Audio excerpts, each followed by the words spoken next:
ياسين والقرآن الحكيم إنك لمن المرسلين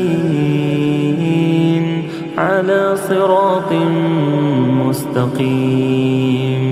تنزيل العزيز الرحيم